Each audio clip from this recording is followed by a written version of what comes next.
तो बेटा हम लोग बात कर रहे थे केमिकल इक्विलिब्रियम की, और केमिकल इक्विलिब्रियम का आज हम लोगों का 5th लेक्चर है। और आज एक बहुत ही इंपॉर्टेंट डेरिवेशन को हम लोग करने वाले हैं, Clausius Clapeyron equation. Clausius Clapeyron equation आपका केमिकल इक्विलिब्रियम में तो इंपॉर्टेंस रखता ही है, साथ ही साथ इन फ्यूचर आप एक चैप्टर पढ़ेंगे फेज इक्विलिब्रियम। फेज इक्विलिब्रियम में भी क्लासियस क्लैपेरॉन का एक बहुत इंपॉर्टेंट रोल होगा, क्योंकि क्लासियस क्लैपेरॉन एक ऐसी इक्वेशन है जो फेज चेंज पर अप्लाई होती है। Phase change in the sense, जैसे कोई सॉलिड मेल्ट हो रहा हो, लिक्विड बन रहा हो, कोई लिक्विड वेपराइज हो रहा हो, वेपर बन रहा हो, ऐसे ही वेपर लिक्विड बन रहा हो, लिक्विड सॉलिड बन रहा हो, सॉलिड वेपर बन रहा हो, किसी भी तरह का फेज चेंज हो। तो अगर फेज चेंज हो रहा हो तो क्लासियस क्लैपेरॉन इक्वेशन अप्लाई होगी। चलिए डिराइव करते हैं Clausius Clapeyron equation.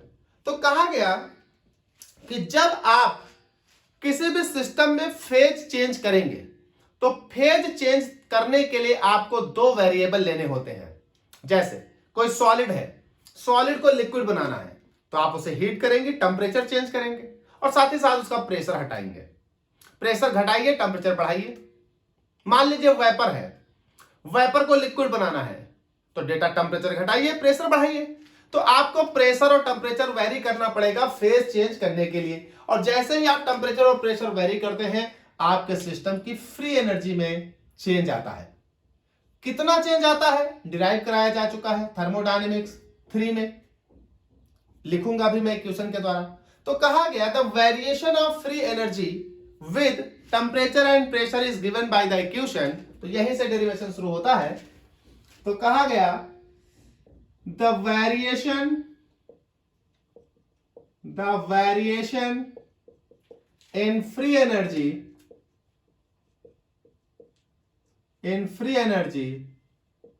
with temperature and pressure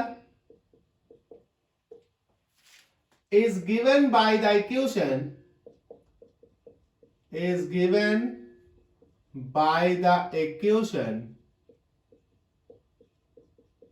equation होती है dg equals to v dot dp minus s dot dt equation 1। अब देखिए, अगर कोई भी सिस्टम एक फेज से किसी दूसरे फेज में जाता है, तो जब कोई फेज है, जैसे मान लीजिए लिक्विड है, लिक्विड को जब तुम हीट करोगे तो लिक्विड का टेंपरेचर बढ़ेगा। तो लिक्विड को हीट करते वक्त उस लिक्विड स्टेट में उसकी फ्री एनर्जी में भी चेंज होगा। कितना चेंज? अब वो लिक्विड वेपर बनेगा तो भाई वेपर वाली जो स्टेट है उसमें भी वेपर निकल कर जा रही है, तो वेपर वाली जो स्टेट है उस वेपर वाली स्टेट में भी फेज में चेंज आएगा और उस वेपर वाली स्टेट में भी फ्री एनर्जी में चेंज आएगा। तो कहने का मतलब यह है कि जब कोई आप सिस्टम लेंगे और एक फेज से दूसरी फेज में चेंज करेंगे तो पहली फेज में भी फ्री एनर्जी में चेंज आएगा और दूसरी फेज की भी फ्री एनर्जी में चेंज आएगा। इसको हम जरा कुछ इक्विलिब्रियम पर अप्लाई करते हैं और कुछ इक्विलिब्रियम देखते हैं। तो कहा गया let us consider some equilibriums of phase changes.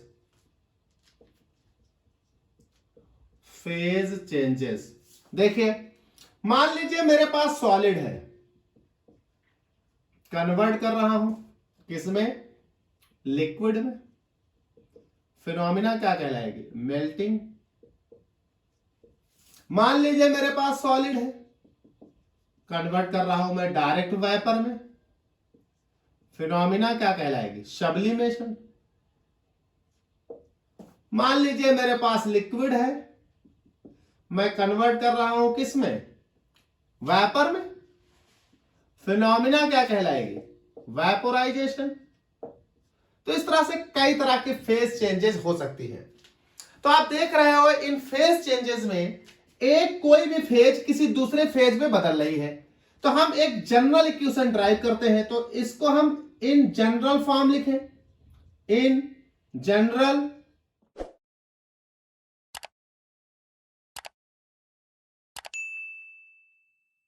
ये मेरे पास मान लेता हूं फेज 1 कन्वर्ट इनटू फेज 2। तो ये मेरे पास फेज 1 कन्वर्ट हो रही है फेज 2 में। चलिए भाई देखते हैं। तो मान लेता हूं मैं, कहा गया suppose a system having temperature T and pressure P। एक ऐसा सिस्टम है जिसका टेम्परेचर T है और प्रेशर P है। यहां बना लेता हूं। ये एक सिस्टम है जिसके लिए टेम्परेचर कितना है T, प्रेशर कितना है P। ठीक भाई, तो यहां मैं लिख देता हूं, इसके लिए टेम्परेचर है T, प्रेशर है P। ठीक भाई, तो suppose a system having temperature T and pressure P। Under these conditions, under these, ये इधर का फिगर है, अंडर दीज कंडीशंस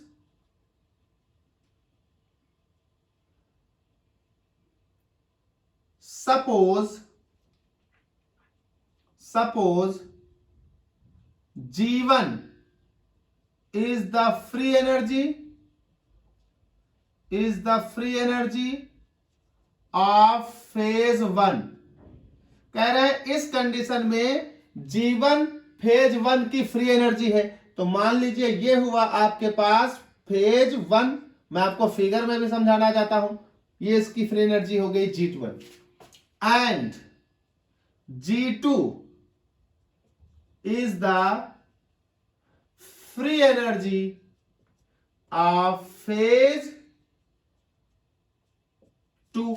तो ये मान लो हो गया फेज 2 और इसकी फ्री एनर्जी ये कह रहे हैं G2। ठीक भाई, अब फेज 1 फेज 2 में बदलेगा, इक्विलिब्रियम एग्जिस्ट करेगी। ठीक भाई, G2। आप समझिए, जैसे ही आप इस सिस्टम में टेम्परेचर या प्रेशर चेंज करोगे तुरंत फेज 1 फेज 2 में बदलने लगेगा या फेज 2 फेज 1 में बदलने लगेगा।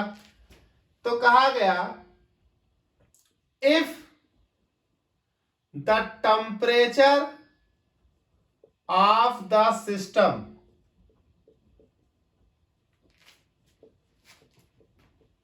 change to T plus dt and pressure of the system change to P plus dP। तो आप इस केस में जब फेज 1 की फ्री एनर्जी G1 और फेज 2 की फ्री एनर्जी G2 है, इस केस में अगर आप कोई चेंज करना चाहते हैं तो आप इस सिस्टम का टेम्परेचर प्रेशर बदलेंगे, फेज एक दूसरे में परिवर्तित होंगे। तो मान लीजिए आपने टेम्परेचर बदल कर दिया T plus dt and pressure बदल कर दिया P प्लस dP। तो ये मैं यहां एक फिगर बना देता हूं। ये हो गया फेज 1 और ये हो गया फेज 2। टेम्परेचर आपने बदल कर दिया है T प्लस dP और प्रेशर आपने बदल कर दिया है P प्लस dP। ठीक, change to P plus dP। Then the free energy change, ये समझिएगा इंपॉर्टेंट है, free energy change in phase 1। तो फेज 1 में फ्री एनर्जी कितनी चेंज हुई होगी? पहले फेज 1 का टेम्परेचर था T, प्रेशर था P, तो फ्री एनर्जी थी G1।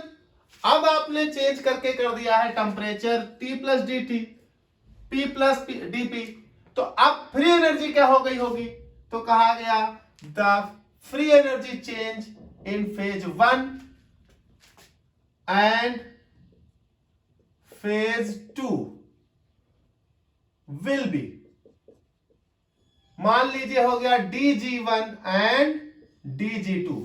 तो भाई यहां G1 थी जब ये टेम्परेचर प्रेशर था, तो ये G2 थी जब ये टेम्परेचर प्रेशर था। आपने टेम्परेचर प्रेशर में चेंज किया तो फ्री एनर्जी में भी चेंज आया होगा, तो ये मान लिया हो गया G2 प्लस dg2, ये हो गया G1 प्लस dg1, तो ये इतना फ्री एनर्जी में चेंज आ गया dg1 एंड dg2। ठीक भाई, तो ये आ गया चेंज। चलिए suppose the system are in equilibrium, system equilibrium पर है। तो इक्विलिब्रियम पर जब कोई सिस्टम होता है, तो आपको मैं कई बार बता चुका हूं कि जब कोई सिस्टम इक्विलिब्रियम पर होगा तो उस इक्विलिब्रियम कंडीशन पर there is no change in free energy. तो कहा गया suppose the system are in equilibrium, that is delta G equal to क्या होगा? G2। तो अगर delta G equal to G2 होगा तो इस सिस्टम से जरा देखिए, डेल्टा जी इक्वल टू कह रहे हैं G2 होगा 0, तो डेल्टा जी इक्वल टू 0, तो इस सिस्टम के अनुसार तुम्हारा क्या आना चाहिए? G2 minus G1 equal to 0 होना चाहिए। और जब आपने टेम्परेचर प्रेशर में चेंज किया तो एक नया इक्विलिब्रियम यहां बना, उस इक्विलिब्रियम के टाइम पर फ्री एनर्जीज ये है। तो बेटा अगर यहां भी इक्विलिब्रियम बना है और ये फ्री एनर्जीज है, तो ये भी इक्विलिब्रियम पर 0 का केस अप्लाई करेंगी। तो now G2 plus dg2 minus G1 plus dg1, ये भी क्या आना चाहिए? 0।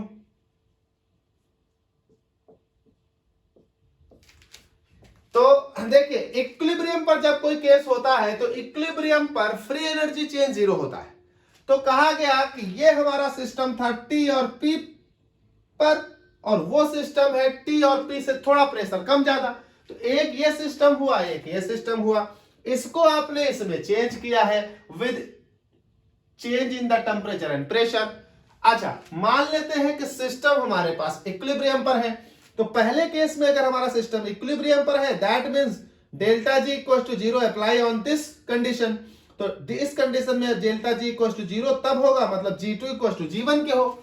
चलिए अगर ये सिस्टम इक्विलिब्रियम पर है then the delta G apply on this condition, तो डेल्टा जी इक्वल टू 0 होना चाहिए इस कंडीशन में भी, और डेल्टा जी इक्वल टू 0 मतलब free energy of phase 2 minus free energy of phase 1 equal to 0।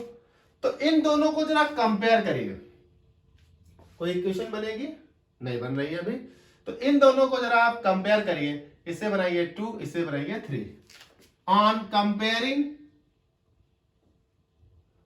Comparing equation 2 and 3 we get क्या मिलेगा? देखिए G2 minus G1 equal to 0, that means इसका G2 इसका G1, इसमें कुछ जोड़ा इसमें कुछ जोड़ा, लेकिन तब भी आंसर क्या आ रहा है? 0। इसका मतलब जब G1 G2 का डिफरेंस 0 था और उसमें कुछ जोड़ा उसके बाद भी डिफरेंस जोड़ा 0, तो इसका मतलब जो भी जोड़ा वो आपस में बराबर है, तभी तो डिफरेंस 0 मेंटेन है। तो इसका मतलब हुआ dg2 equal to dg1 on comparing this.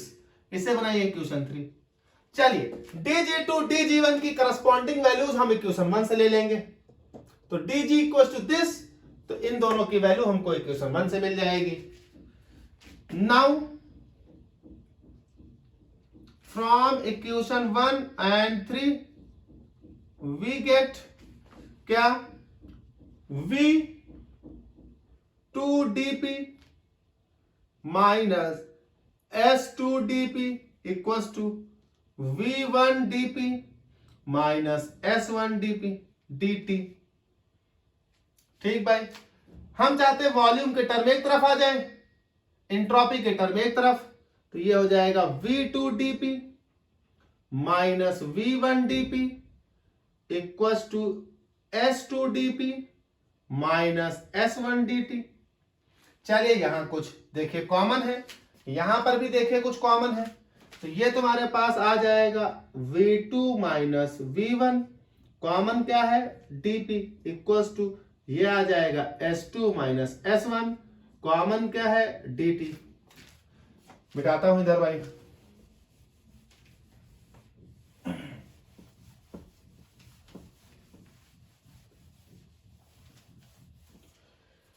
तो ये आ जाएगा डेल्टा V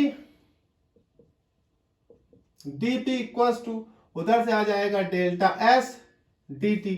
तो ये मैं लिख लेता हूं dP upon dt equals to delta S upon delta V। ये बनेगी इक्वेशन 3 तक बन गई है, तो 4। देखिए वी नो दैट, हमने आपको ड्राइव कराया था, वी नो दैट अगर कहीं फेज चेंज हो रहा हो तो फेज चेंज के दौरान entropy delta S equal to होता है एंथैल्पी चेंज अपॉन टेम्परेचर। तो डेल्टा एस की वैल्यू यहां सब्स्टिट्यूट करिए, तो putting the value of delta S in equation 4 we get, तो ये वैल्यू रख दीजिए यहां, तो ये हो जाएगा dP upon dt equals to ये हो जाएगा बेटा delta H upon T into delta V। ये हमारे पास कहलाता है क्लैपेरॉन इक्वेशन। याद रखिए भाई, क्लासियस क्लैपेरॉन निकालना है, दिस इज कॉल्ड क्लैपेरॉन। तो this equation is called Clapeyron equation. अच्छा, क्लैपेरॉन सभी फेज इक्विलिब्रियम पर अप्लाई है, चाहे आप उसे मेल्टिंग पर लगाएं, वेपोराइजेशन पर लगाएं, सब्लिमेशन पर लगाएं, as your wish. The corresponding changes आपको करने पड़ेंगे इस इक्वेशन में, तो कुछ मैं अप्लाई करके दिखा देता हूं। तो मान लीजिए मैं पहला केस अप्लाई करता हूं इस इक्वेशन को पहले केस में अप्लाई करता हूं, मान लीजिए फॉर मेल्टिंग। तो देखिए गौर करिए, जब मेल्टिंग की फिनोमिना होती है तो क्या होता है, जो सॉलिड होता है वो मेल्ट करके बदलता है लिक्विड में, it's means the phenomena is the melting. तो मेल्टिंग के दौरान डेल्टा एच को आप रिप्रेजेंट करेंगे delta H M represent the melting, T को आप रिप्रेजेंट करेंगे T M represents for melting. आप एम रिप्रेजेंट कर देंगे वो मेल्टिंग के लिए रिप्रेजेंट हो जाएगा। डेल्टा वी क्या होगा, ये इंपॉर्टेंट है, देख लीजिएगा। Delta we is the change in the volume किसमें, सॉलिड बदल रहा है लिक्विड में, तो चेंज कैसे मिलेगा, volume of liquid minus volume of solid. बस ये 3 वैल्यू आप यहां पर सब्स्टिट्यूट कर दें, तो देखिए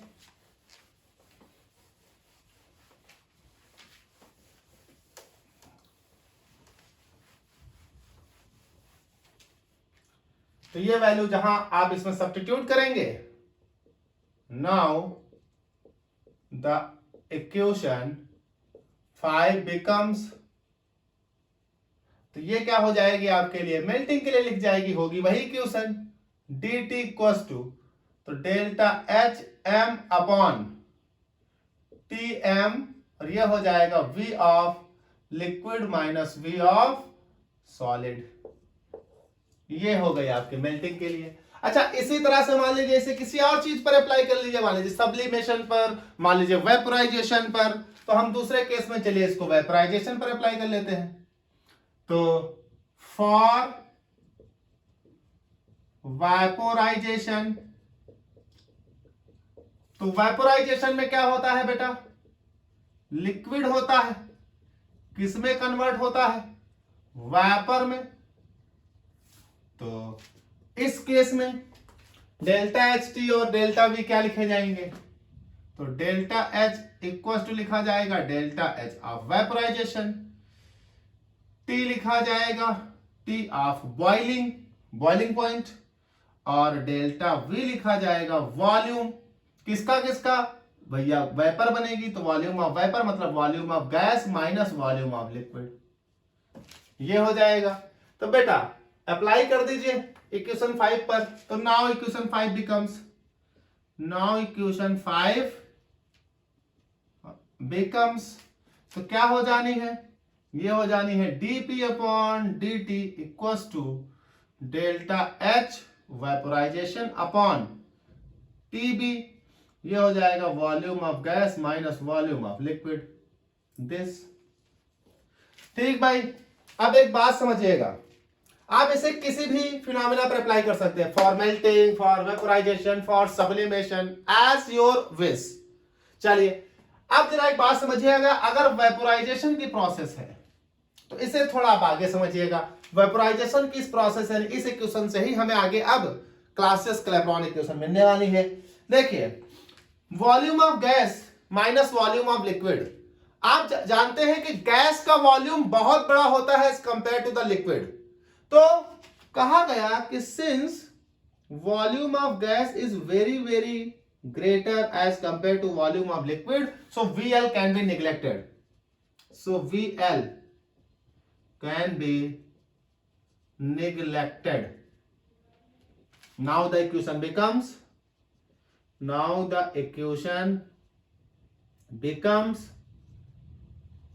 क्या बन जाएगी इक्वेशन, यहां लिख रहा हूं,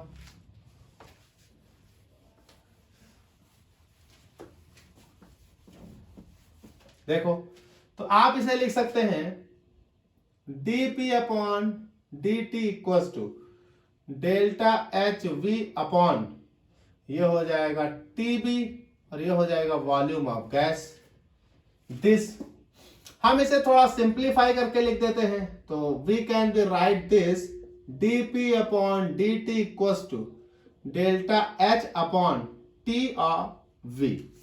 ठीक भाई, इसे मैं बना लेता हूं, इक्वेशन बनेगी 6। देखिए यह है वॉल्यूम ऑफ गैस V, तो कहा गया suppose the vapours formed are behave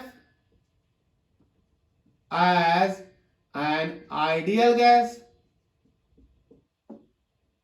so आप PV equals to RT apply करोगे तो V equals to RT by P, तो V की वैल्यू रखोगे, ये 1 अपॉन V है तो आप लिख दो 1 upon V equals to P upon RT, तो 1 अपॉन V की वैल्यू यहां पुट कर दीजिए, putting the value of 1 upon V in equation 6, we get, तो ये आपको मिलेगा dp upon dt equals to, ये हो जाएगा डेल्टा H अपॉन RT, और बेटा एक t पहले से था तो t स्क्वायर और ये p, बेटा p मैं इधर ले आना चाह रहा हूं क्योंकि इधर प्रेशर है, तो ये 1 upon P into dp upon dt equals to delta H upon RT square, तो ये आपके पास आ गया 1 upon P into dp upon dt equals to delta H upon RT square.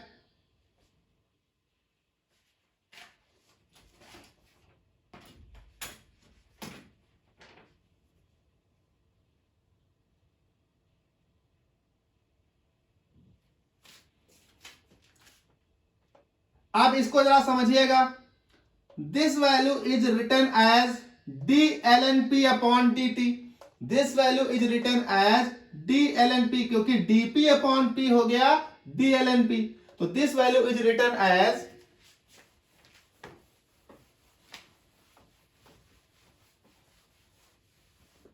तो ये लिखा जाएगा dlnp upon dt equals to delta H upon RT square, this is called Clausius Clapeyron equation. क्या इक्वेशन बनेगी, 6 हो गई थी तो ये बनेगी 7।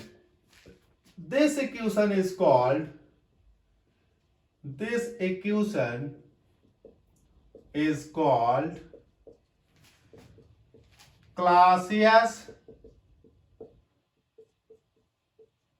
Clapeyron equation. अच्छा बेटा, आपको Clausius Clapeyron equation integrated form में भी पूछता है, Clausius Clapeyron equation integrated form में भी पूछता है। तो अगर इंटीग्रेटेड फॉर्म में पूछता है तो जरा इसको रीअरेंज कर देते हैं, इंटीग्रेटेड फॉर्म निकाल देते हैं। तो रीअरेंज करने के लिए मैं चाहता हूं dt उधर ले जाओ, क्योंकि t के टर्म एक साथ हो जाए। तो नाउ rearranged the equation 7। तो ये मैं लिख देता हूं D L N P equal to delta H upon R, यहां लिखा रहने दीजिए, और ये हो जाएगा D T upon T square. देखिए D L N P D T is the small change in temperature, D L N P is the small change in pressure. For complete change, integrate the equation with limit P1 to P2, T1 to T2। मतलब temperature T1 से T2 और pressure P1 से P2 अगर change हो तो इस equation को integrate कर दीजिए। तो इंटीग्रेटिंग इक्वेशन कोई बना लो 8, इक्वेशन 8 विद टेम्परेचर कहां से, T1 से मान लो T2 एंड प्रेशर P1 से मान लो P2। चलिए इंटीग्रेट करते हैं भाई। तो ये हो गया इंटीग्रेशन का साइन, ये हो गया P1 P2, ये हो जाएगा DLNP equal to delta H को बाहर R को बाहर, ये हो जाएगा बेटा T2 T1 dt upon T square. ठीक भाई, चलिए इंटीग्रेट कर देते हैं। तो D LNP को मान लीजिए x, तो ये मैं मिटा रहा हूं, इधर इंटीग्रेशन करके आपको दिखा रहा हूं। बहुत सारे बायोलॉजी वाले बच्चे होते हैं जो नहीं समझ पाते हैं एक स्टेप में, तो मैं उनको अलग से करके दिखा देता हूं। देखिए dx का इंटीग्रेशन बेटा होता है x, सभी लोग जानते हैं। मान लीजिए इंटीग्रेशन में लिमिट लगी है x1 x2, तो होता है x2 minus x1, that means the delta x। तो ये आपके पास हो गया। तो बेटा यहां से तुम्हारे पास क्या हो जाएगा, डी एल एन पी, तो ये तुम्हारे पास क्या हो जाएगा डी एल एन पी, मिटा लेते हैं। तो देखिए जरा यहां मैं करके दिखा देता हूं बेटा, अगर dx का हो तो dx का इंटीग्रेशन होता है x, अगर लिमिट लगा हो x1 x2 तो ये बेटा हो जाता है x2 माइनस x1। तो सेम लाइक दिस, ये हो जाएगा डी एल एन पी, ये हो जाएगा P1 P2, तो ये मान लीजिए x, तो dx यानी हो जाएगा x यानी ln p, upper limit minus lower limit, तो ln p2 minus ln p1।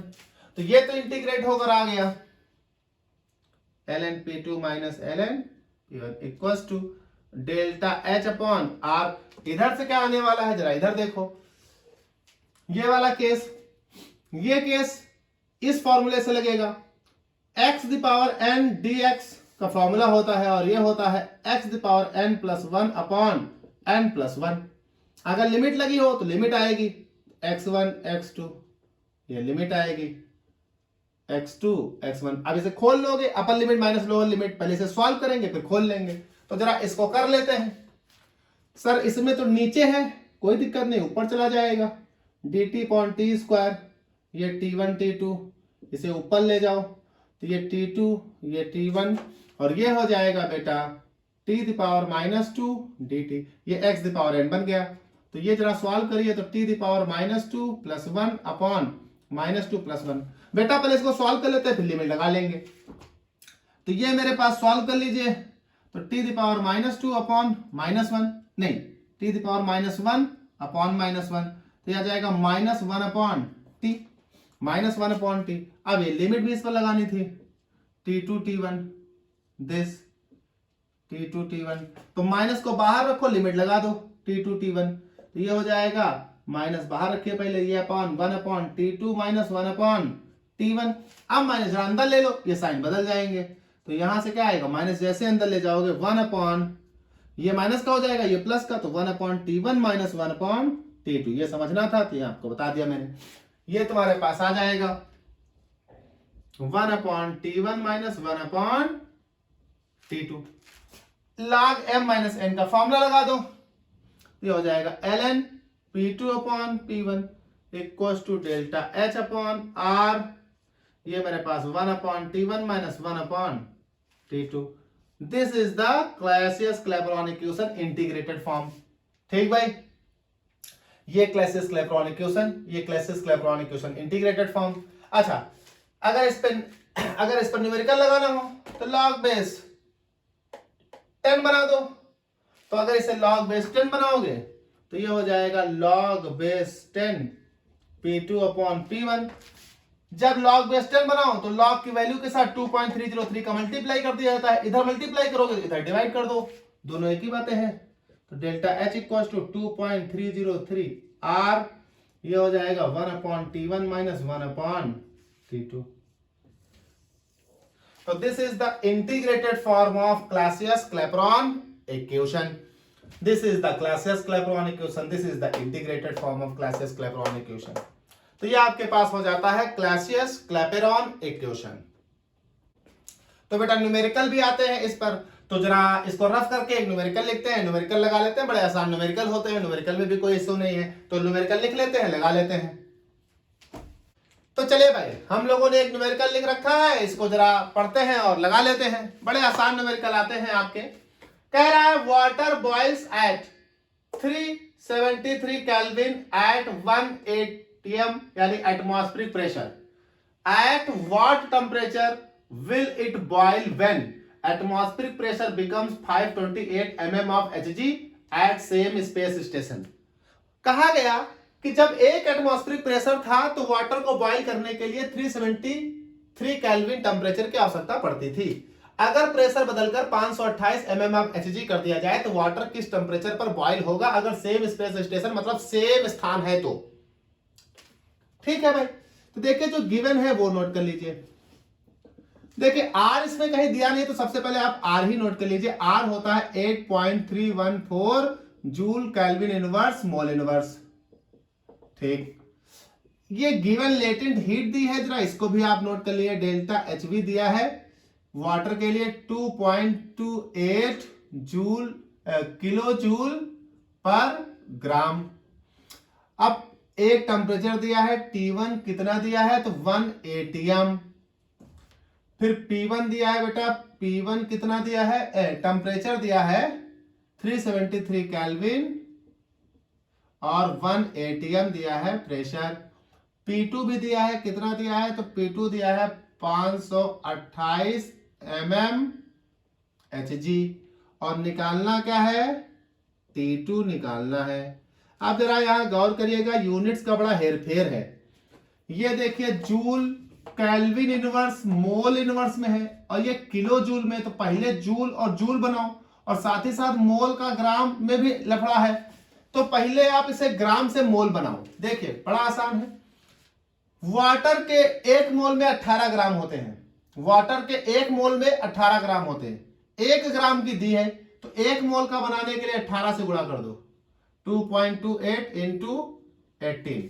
1 ग्राम कितनी है तो 18 ग्राम की कितनी, 18 ग्राम होता है 1 मोल के बराबर।